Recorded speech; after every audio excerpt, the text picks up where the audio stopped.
Румскі – це мобільний застосунок для управління ремонтом і всією проектною документацією.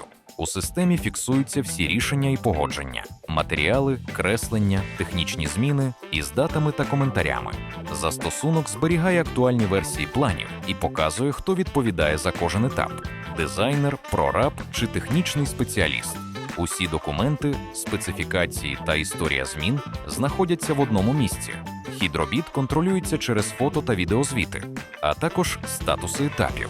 Окремо відображається фінансова частина, платежі, етапи та витрати.